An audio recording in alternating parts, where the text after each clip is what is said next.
Hi everyone, it is Fitz with your daily delivery. Merry Christmas. I hope you have a very happy, wonderful holiday with your family and friends. I hope you get all the gifts you wanted, including that subscription to GoPowercat.com, 60% off on this Christmas Day. If they didn't get it for you, get it for yourself. Hey, let's start bowl talk. I know the bowl's on top of us. It's the 25th, the game's the 28th, but man, you had signing day, you had a basketball game, and then we kind of go into that pre-Christmas Eve weekend thing going on. It's been chaos.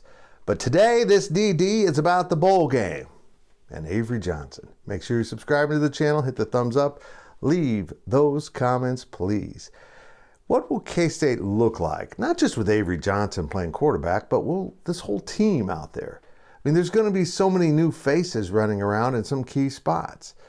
I'm looking forward to it. In fact, I asked Chris Kleiman this very question when we had him on our recruiting special last week.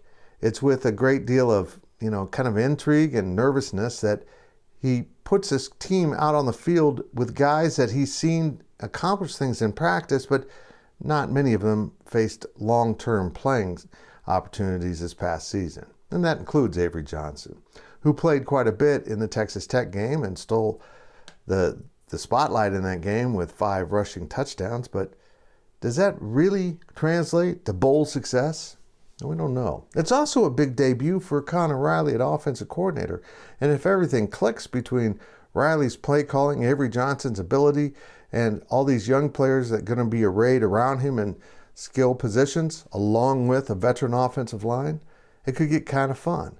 North Carolina State plays really good defense. Now, granted, they're missing their top player, but they are an outstanding defensive team. They struggle a little bit more on offense, and that's an advantage to K-State, which is going to have some new faces on defense, but not that many. They'll have some guys missing that they really needed. Kobe Savage being one of them, and of course Nate Matlack at defensive end was incredible depth. Those are 2 critical pieces, not just on the field, but in the locker room. So will the defense pull itself together and respond? There's so many great questions about this game. And throughout the next 2-3 days, we're going to really dig into these questions at GoPowercat. We've got the PowerCat pregame podcast I'm going to record on the morning, early afternoon of the 26th, so I can get it up on the 26th as soon as possible. I wasn't going to ask guys to take time away from their families to record that podcast. We'll have it a little later than usual, but it's going to be really good. Ryan Wallace on NC State, Brian Hanley on where the Wildcats sit, and of course our own Ryan Gilbert and I will talk about some of the gambling lines, and we're going to try to dig up some prop bets. I didn't see any so far, but we're going to have some fun with it. Then the Friday walkthrough will actually not be on Friday, but it will be the day before the game, which is the 27th. Zach Carlson and Cole Carmody arrived down in Orlando on the 23rd. They were there for press conference that started the 24th, and I hope you follow our coverage at GoPowercat. Avery and the boys are about to play a football game. We'll see what it's all about. Is Avery ready to be the star quarterback, the lead guy? Because the amazing thing about Avery Johnson is he's a true freshman, but when he talks, people listen.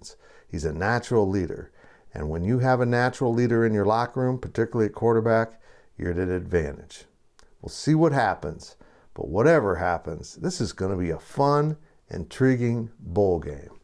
The young guys get to take the field and show us what they got, and it will only help them next season when it is indeed all their show.